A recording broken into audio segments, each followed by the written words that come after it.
Hello and welcome back to the penultimate part. That's what happens when you try and choose tricky words to use at the start of a live stream. Welcome back to the penultimate part of today's live stream. Of course, in the next section, we will just be revealing who has won, the chance to name their planet. You have one last chance, so that's this section. At about 4:45, I'll be revealing who is the winner of the chance to name their own planet. All you've got to do to be in a chance for that is to use the hashtag EDGC15 and tell us why you love Elite Dangerous. It's really that simple. Make sure you do it, and we'll pick randomly, and I will be revealing that at about 45 minutes, 40 minutes time. So I've been joined, after that nice 15-minute break, nice massage in the back, so from Eddie. So that's where we did the reveal that actually it's been Eddie the whole time who's been giving me the massages in the back. He has very gentle hands, but also firm, very soft. Yeah, I've never done a day's work in my life, you see. Yes, that's very true. Look at this, look at those soft hands. We have been joined, of course, by GameSoul, who came through. GameSoul came through, and they've said we're a nominee best of Gamescom 2015. I know that we're the best of 2015, but apparently somebody else is, or at least thinking of agreeing, because it's nominations. It's only nominations so far. If we don't win it, you'll know tomorrow, because I'll have peeled it off or written a big X over the name angrily. That's not true. So, Eddie. Yeah. At Gamescom 2015, have you had a good time so far? I've had a great time so far, yeah. It's been really cool. Obviously very exhausting, as it always is. So I've not been spending that much time on our stand. I've been like mostly over on the Microsoft stand, so we've got a little presence over there as well. Yeah. So how's that been? How's that felt different to dealing with people over here?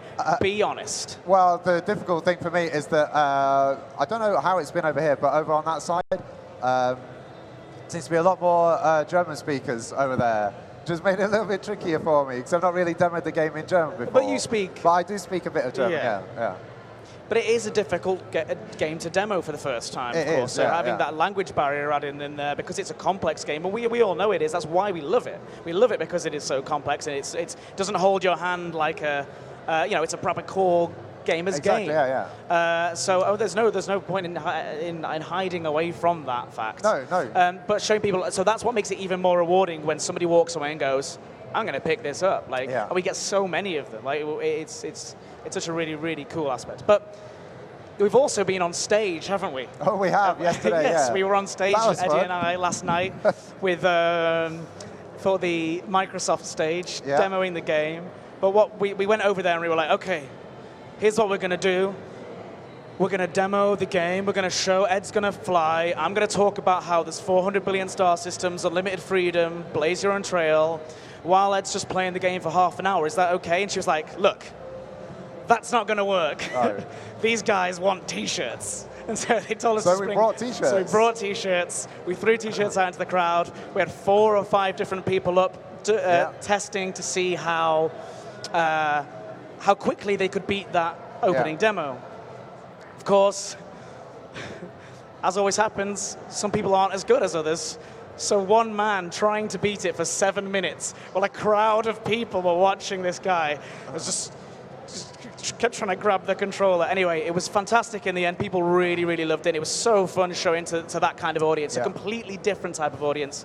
I'll stop talking. I'm going to ask you some questions. We can also say we'll be back there at 7 today. Oh, yes. So if anyone's watching the live stream who also happens to be at Gamescom, come along. Head over there. And we're doing the same challenge again, aren't we? Yeah. So come along so then we don't have to watch somebody try for 7 minutes.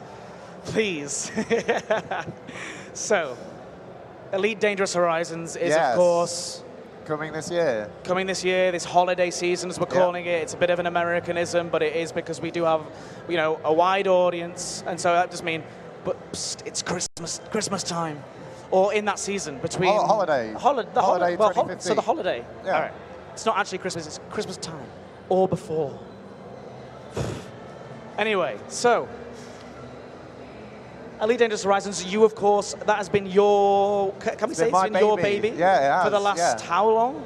I don't know if you're allowed to say, but roughly. It probably is about, it's coming on for 9 months, probably. Wow, hey. So it is almost it will be overdue when the time comes out.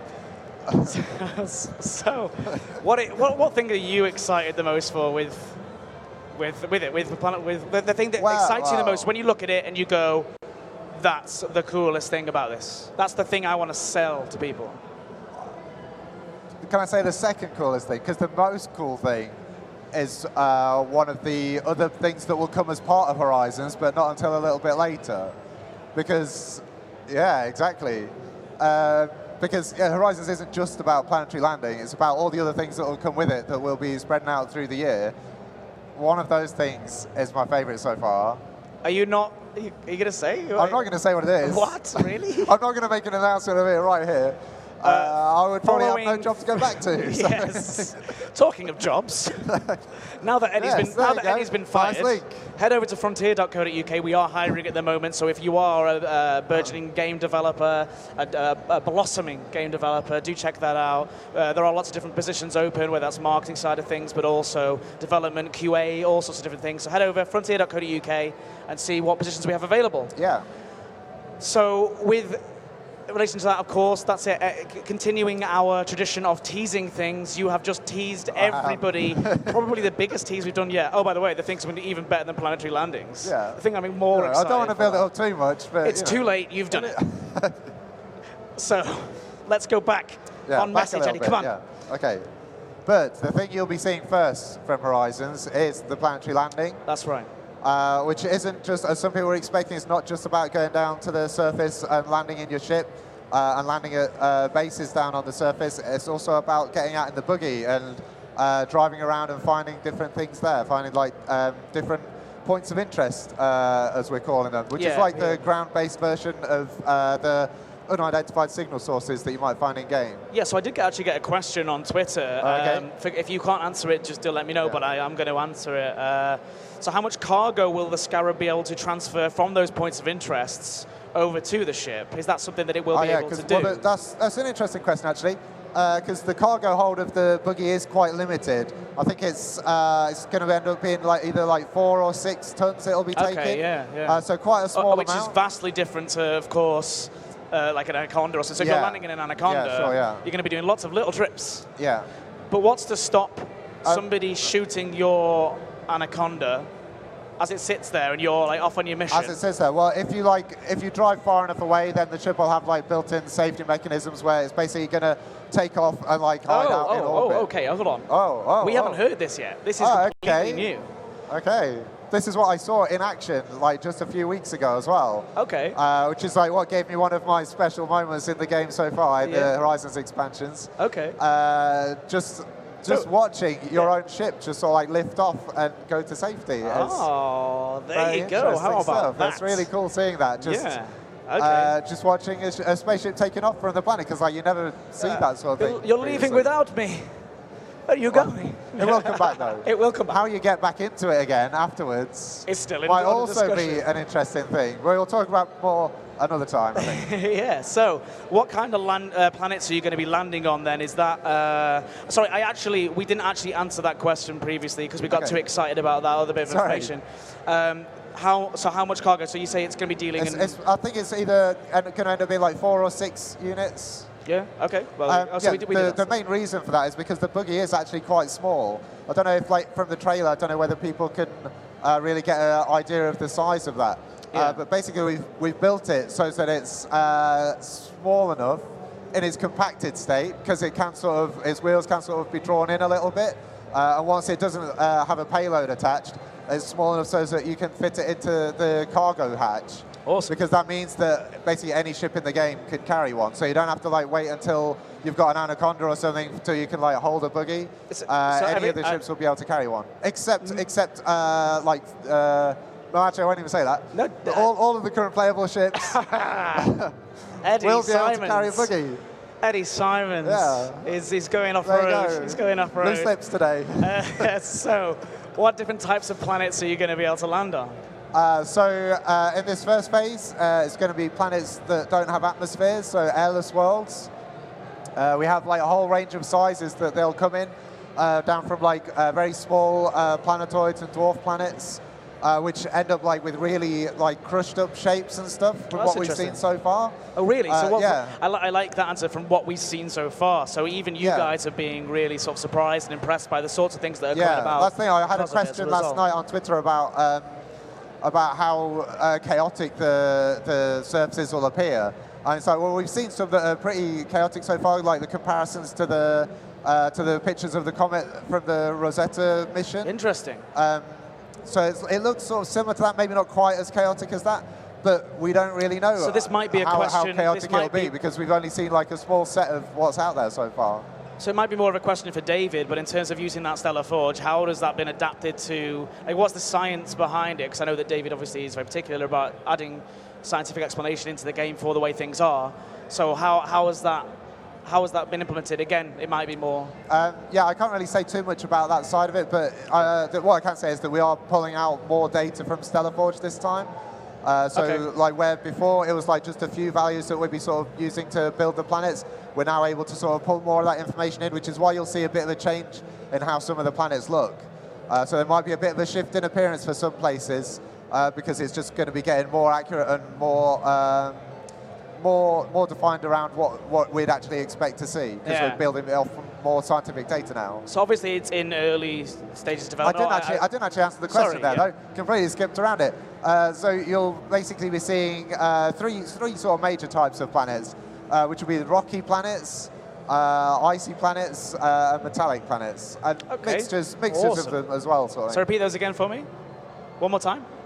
Rocky, icy, and metallic, and like rocky, icy as well. I think we have like some which are halfway between. Okay, wow. Yeah, and like there'll also be other ones that are sort of like next in line sort of thing, like for the later stages of development. So this will be like after the original launch of Horizons. I'm not sure exactly what the timeline will be, but like the next sort of step would then be adding active volcanism and ice volcanism as well. Yeah. Oh, ice volcanism, that's really cool. It sounds interesting. Yeah, and then, I don't even know, I have no idea how that It's just words that like the coders and the artists tell me that I repeat. Yeah, and you go, yes, that is very good. Of course I know that, yeah. So, again, how does that affect the handling of the SRV? That is, I think that's one thing that people, I love the reveal in the trailer, because it's like landing 2015, you're like, oh, that was cool. We just saw a Cobra land on a planet. Yeah. That is awesome. And then you just see suddenly this like kick in of noise, this SRV come down, the Scarab come down. So depending on the surface of the planet that you're on, the buggy will be, SRV will be handling slightly differently. Obviously, when you're on ice, you'll be slipping around a little bit more. One of the things that we are doing, though, is we are going to be using the thrusters on the side of the buggy there to, maybe not the side thrusters, maybe the wheel thrusters, to like artificially add gravity. Because otherwise, if you're in like very low gravity conditions, if you go over a little bump, you basically just go drifting for ages, and it sort of takes the fun away a little bit. You can catch your ship as it's taking off. Hold on a minute. That sounds amazing. I hope that is something that is possible. What, landing on top of your ship whilst it's taking off itself? Yes. I haven't accidentally revealed anything. I genuinely don't know, but that to me sounds incredible. I was thinking the cargo hatch opening, landing, and as it takes off. Anyway, no, we won't talk about that anymore, because I'm getting too excited myself. One at a time. One at a time. We've still got interviews to do tomorrow and Sunday, so... Actually, no, Eddie, I'm sorry, you are being... I'm just hearing Eddie is being sent home today. No, we do have Skimmers. So Skimmers, yes. Sandy came along and told us about Skimmers, which I thought was really, really cool, because he told us some stuff that we haven't heard about it. I'm not going to tell you what he said, in the hope that you'll accidentally do what you just did and slip something out that wasn't supposed to say. By the way, it's not really. We're allowed to say that. So Skimmers are going to be almost land-based vehicles. So as the name implies, they're going to be skimming across the surface of the planets. Okay. That's the sort of things you'll encounter in points of interest. They're not actually humans on board, though, so they're like remotely controlled vessels. So there'll be someone in a control tower nearby who's going to be operating those. So when you say someone, you mean not an AI? AI. AI controlled, AI controlled. Yeah. For now? Sorry? For now? For now, as far as I know. Okay. Yeah? Okay. Unless you know what's something you want to tell me. No, I'm saying if lead producer says so, lead producer knows, you know. Yeah. So. But that means, of course, that that's going to be a weak point for the Skimmers. If you can like knock out the control tower, then any of those Skimmers being controlled by that, they're going to be, sitting ducks, basically. Yeah, we already know that, Eddie. No, I'm joking. There you go. Sorry. No, I'm joking. That's really cool. Yeah, the Skimmers do sound like a really, really cool addition, suggesting that there's going to be lots of different numbers of these Skimmers coming by and attack. I think it really adds to the sort of variety that you're going to see in these points of interest as well. There's lots of different sort of mechanics that we'll be able to employ there. So, you know, some of them might be more like mining-based scenarios that occur within those, some more action-based. Yeah. Yeah, like you might have ones which are a little bit more defined as well, where there's like a particular order that you might have to do things in. So you might have to, like, as Sandy said this already, like knocking out a shield. No, not exactly, not this much detail. So it's cool like knocking out a shield generator so that you can then access other areas. Yeah. So maybe like knocking out a shield generator so you can like then access the control tower for the Skimmers. For your friends who would come in by air to do something. Exactly, yeah, because like there's going to have to work together. Yeah, combined gameplay between the buggies and the ships. So if you're in a wing where you're in a buggy, you like got a friend in a buggy, and like your two other wing members are coming down in ships. Yeah, there's going to be ways that you can all sort of interact together in those scenarios. So I was specifically told before we went away on this trip to never use the word buggy. And I want to make I'm trying to make this as much as a thing as possible. That all the developers seem to do is use the word buggy, even though we were told by the developers to never use the word buggy. Well, even David Braben on stage was like, the buggy is going to be amazing. I called it a buggy for 6 months, so it's kind of hard to get out of the habit. Do you like my David Braben buggy impression there? The buggy's amazing. It's nothing like David Braben. Right. So before we move on as well, of course, Planetary landings, yes, it's a whole new season of content, but that doesn't mean that there aren't things coming before that. Of course, we have the CQC update and things like that. Yeah, CQC coming. Also, in that same update as CQC, there'll be 3 new ships available as well. Sorry, go ahead. Tell us more about those. Again, they're similar to what we did with the Diamondback. We've got some variants. So we've got like a new version of the Eagle, which is going to be a little bit more expensive, like limited to the Imperial Eagle? Imperial Eagle, yeah. I think people have already seen it. So that's like a little bit tougher, a little bit better in combat, I believe. Right. And also we have, well, I'll point out one thing about one of the new ships. I think it's the Federal gunship. Yep. I'm not going to say in detail exactly, but you might want to sort of have a look in detail around the sort of underneath that at the back somewhere. It's like quite a big sort of area. Looks like, I don't know. I'm not sure what the opening it might be used for at some point in the future. What you have done in this stream is establish yourself as the biggest teaser of Frontier Developments. We all thought that David Braben and Mike Brooks were up there. Eddie Symons is the new tease at Frontier Developments. So, in mind... I might be scaling that down for the next interview. You never know. See how slapped I get after this interview. Tomorrow your face is just going to be, I cannot confirm nor deny. You've just been turned into a drone. Well, I just think it's important that people know that Horizons isn't just about what's coming at the end of the year. It's about what's coming, you know... in the year that follows that. Next Easter, next summer, absolutely, which is all throughout the year. Of interesting content. Yeah. With that in mind... I'm nervous to ask Eddie this question at this point. The next steps, I've got this written down as a note, next steps. So going on with Planetary landings, what are sort of some of the next things that you'll be able to do after simply the stuff that's coming at the launch? I think I've already dropped enough hints about what's coming after that, so I'm a bit afraid to say anything else. Okay, no, that is completely fair. But you did, I mean, I think it has already been hinted, and this is becoming the most controversial stream yet. I think Mike Brooks already said in his dev day that or in answering questions on the forums, that it isn't going to be within this season that we do life on planets. No. So, I mean, that's important to know for people who are excited about all the things that are involved in, like, generating a planet with life on it, you know, all the weather systems, the different sort of creatures that might live there, different life that's growing there, you know, that's a much more sort of distant goal, really. But we're taking the steps towards it. So, you know, first we'll have like the planets without an atmosphere. Then we'll be adding, you know, at later stages we would get planets with an atmosphere. So you have weather conditions, volcanism on there, and then like later stages after that, we would start to have life on them and stuff. Yeah, so, that's what I was asking. This is like looking a lot more into the future, past Horizons. Really. Yeah, I think you'd already sort of covered that anyway. So. One last thing I want to ask you before, I think we're going to show, we've talked so much about Horizons, and I think we've added some nice tidbits of information there. So we'll show the trailer in just a moment. Yeah. Again, because it's so good, why not? But how has it been different for you? This is what I asked Sandy earlier, and I got a really good response from it. How has it been different for you working on something like Elite Dangerous Horizons from when you first started on the project? I can't remember. I was already talking about this to somebody earlier. I can't remember if it was on the stream yesterday. It might have even been yesterday. Yeah. But yeah, the big difference really is that I'm coming onto the Horizon stuff right from the beginning, where we have like nothing established already. And obviously there's the ships and all those parts of the gameplay associated with it. But when it comes to the buggy, that was like starting from scratch. So like from the very bare basics, just like getting a basic handling model in there. Just trying to decide, you know, what's the best top speed that we should be letting the buggy get to, and yeah, just like letting out of that, seeing what sort of good gameplay possibilities might come out. Fantastic. So you know, it's like I don't think we were really thinking about having the thrusters on the side of the buggy.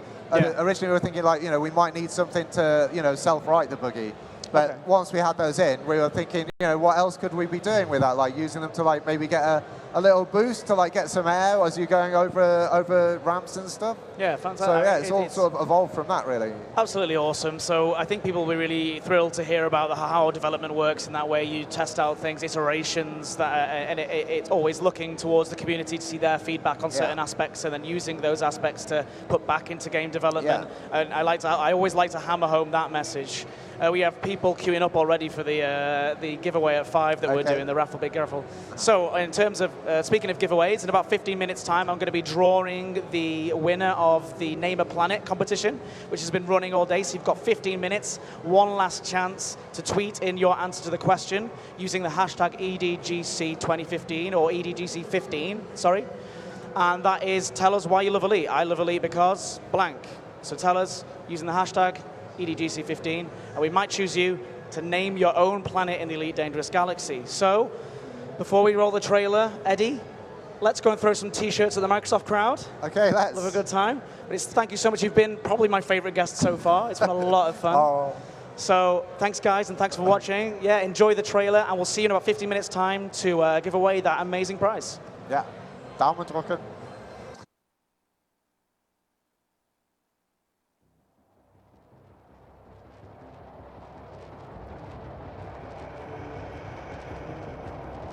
Descending around 150 meters per second.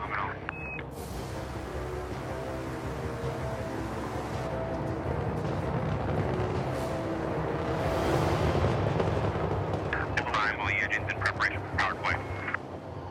At altitude of 6.5 kilometers descending. We're coming in ready for skycraft. We're down to